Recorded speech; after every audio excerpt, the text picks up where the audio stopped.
Hey, what's up? John Sonmez from simpleprogrammer.com. So I have a question here. I'm going through my email. I thought I would just do this one real quick since I am trying to get my inbox cleared out. The never ending task of getting the inbox zero.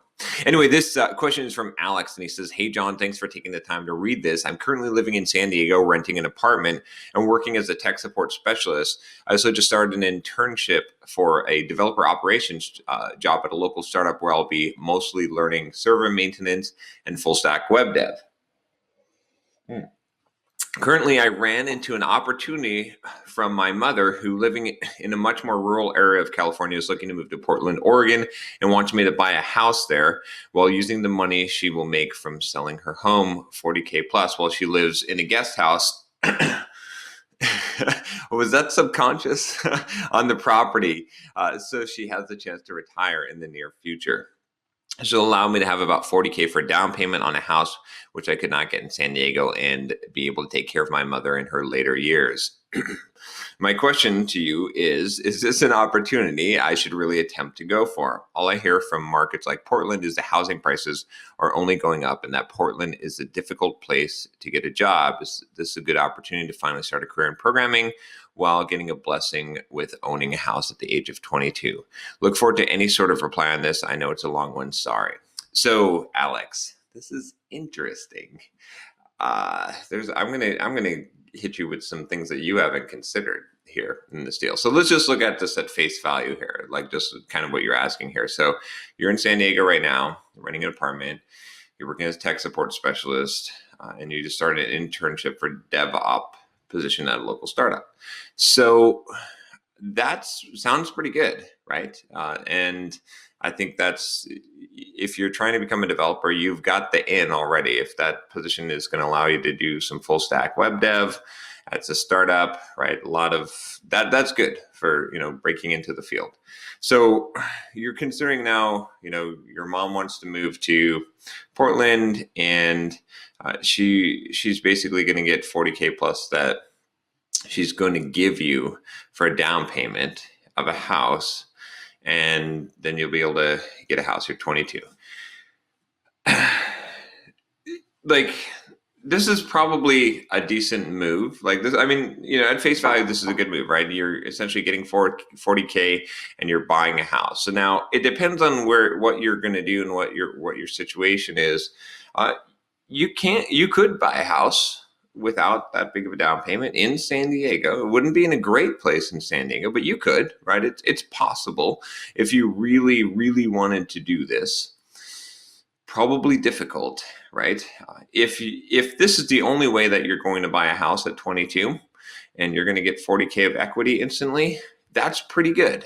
There's definitely, I think that, looking toward the future, towards investments, that this is probably a good move. And Portland's a pretty big city. You're going to be able to find a job there. It's not going to be that difficult. I mean, the fact that you are a tech support specialist right now, that's the only thing that concerns me, is that you sort of have this internship for DevOps job at a startup in San Diego. So you got in. So I don't know, like, it can be hard to break into the field, especially if you don't have a degree, especially, coming from something like tech support specialist. So this is a pretty good opportunity.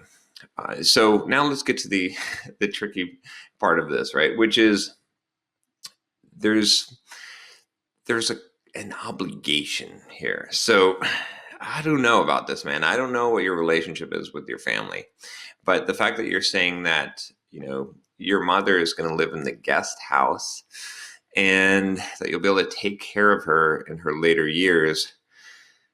I'm not saying that you shouldn't help your parents out and take care, especially if your mom's on her own. Obviously, I think that you shouldn't just abandon your parents in their age, and unless they can take care of themselves. If it's just your mom, and she's getting elderly and whatnot, that's okay. It's something that you should do.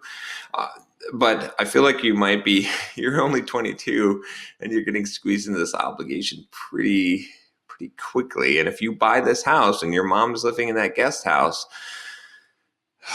that's good. Think about how life is going to be. think about that, right? Just, consider it. Consider if it would be worth the 40K or worth that investment.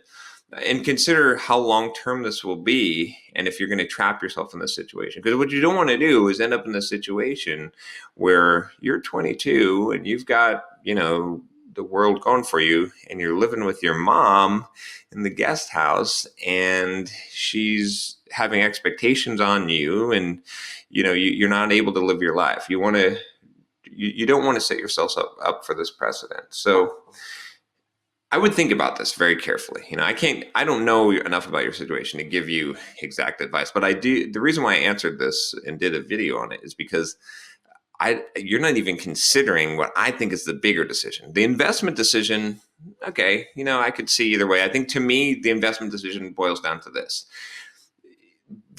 Is it worth losing this opportunity to break into the developer community, right, in San Diego with this job that you have that will potentially get you in, right? Because it is hard to get in. I admit this, right? Especially without the experience of the degree or whatnot, versus the 40K in equity and the opportunity of buying a house.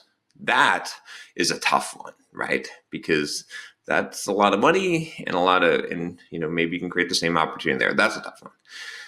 But the bigger question to me is that's minor in comparison to, do you want to commit yourself to this path? Do you want to be sort of in debt? Because if you take this money, even though it's from your mom, there's going to be some strings attached. There's going to be some obligations to this. So you got to realize this, that even when you take money from family, especially sometimes when you take money from family or friends, there's obligations. It doesn't come stringless, especially when you've got an arrangement like this.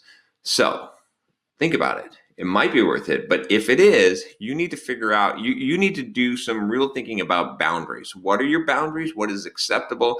You need to make this clear up front with your mom and discuss these things so that it's very clear that, what is the limits? What is the boundaries? What is your personal boundaries? What do you expect? What will you do and what will you not do? This has to be clear.